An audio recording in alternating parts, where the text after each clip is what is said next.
Hello, it's Dr. Whitney. Welcome to Chapter 1, Why Guidance Matters. Child guidance, the official definition in the book, is contrived methods for external control as well as interaction with an extension of the development of naturally unfolding internal mechanisms and motivations of self-control and self-discipline.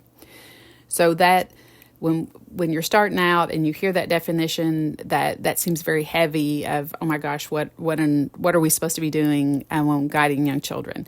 Just really begin to think of it as establishing and maintaining responsible, productive, and cooperative behaviors in children. So that really is what to keep in mind. Prevent behavior problems, supports child's health, safely channels negative feelings, and builds a solid foundation for children's future participation in a society. And then for us as early childhood educators, the most powerful tool that we can use to guide young children through the process of maturing is the knowledge of the natural stages of child development.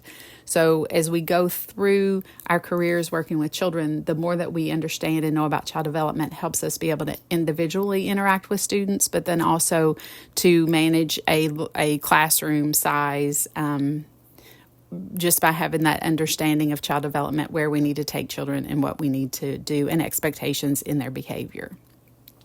Developmentally appropriate practices, also known as DAP, is the early education and care that is carefully planned to match the diverse interests, abilities, and cultural needs of children at various ages, and that is carried out with respect for and in cooperation with families. It requires that teachers value the unique qualities of each child as well as the special role of children's parents, helps children reach their full potential. If you're familiar with the National Association of the Education of Young Children, also known as NAEYC, they're really the ones that have coined the phrase developmentally appropriate practices in a sense of getting it out into the early childhood community. They provide a lot of guidance around this topic and a lot of resources. And then in our textbook on page 5 in the Positive Focus 1.1, they list 3 core components of DAP. Knowledge must inform decision-making, goals must be challenging and achievable, and teaching must be intentional to be effective. So if you look at that section in the book, again on page 5, this is work adapted from NAEYC, but then it also breaks those down into easier chunks to understand. But again, just to remember that what we do definitely is in early childhood is supported by DAP. Parents, families as partners. So one of the suggestions that the book gives is have a parent-teacher resource team. I had never heard that term in the work that I do. I mean, we always have parent-teacher teams, but I've listed as a resource team. I felt like that was a new terminology that has come out. And that is simply teachers and families working together as cooperative, respectful, and cohesive partnerships. And so when we say parents, but we also have to mean that could be the guardian. We know children now are being raised by grandparents, aunts and uncles. Their children are in foster care.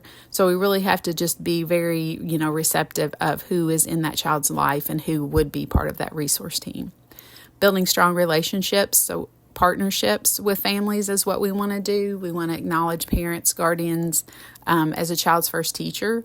So wherever that child is coming from, the adults in their lives are really the ones that are their first teachers. We want to respect families. We want to convey that their child is valued and has strengths.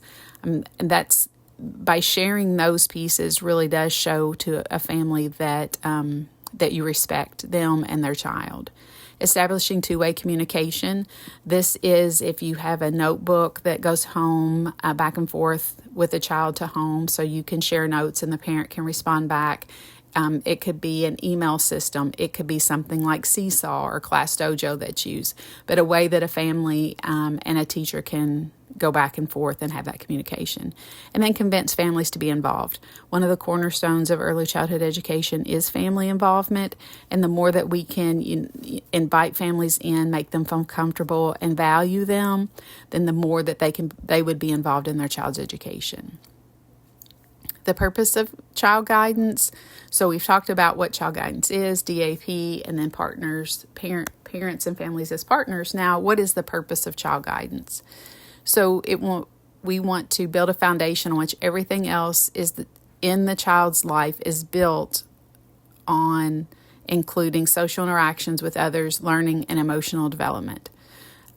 It's going to support the growth of effective life skills, not just control behaviors. I think that's a big one, in that when we talk about guidance, people oftentimes confuse that with discipline, and then that was just used to control behaviors. This is to help children mature in their life skills, is what guidance is. And then child develops inner responsibility, self-confidence, and self-control. The role of the adult is that of one who seeks not to gain control over the child, but rather to guide them effectively while being a positive role model for coping and communication. I think this is very important, that we have to also remember that, children watch everything that we do, and being that positive role model. There was an example in the book about, I think, a teacher taking a child's lunch. They weren't ready to give it out, and they took it and said, "Not yet." And then they watched a child, 2 minutes later, grab a toy from a child and use that same demeanor and words. So it's really important that we are very aware of of being a positive role model. So short-term objectives, this is something in the book that's just talked about what we want to accomplish and what goals we want to set for young kids that we work with on a daily basis. And so short-term objectives, and in the book, objectives is defined as the immediate aim or purpose.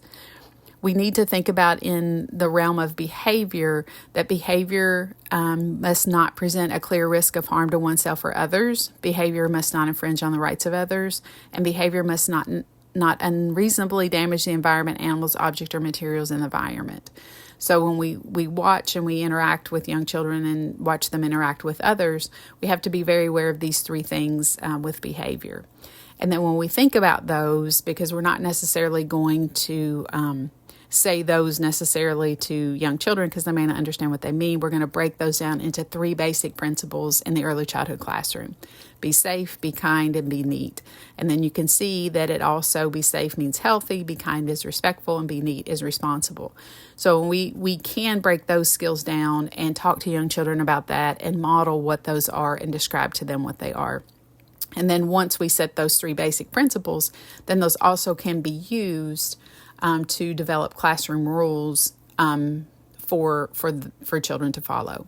So remember, we are guiding children to make choices that are healthy, respectful, and responsible.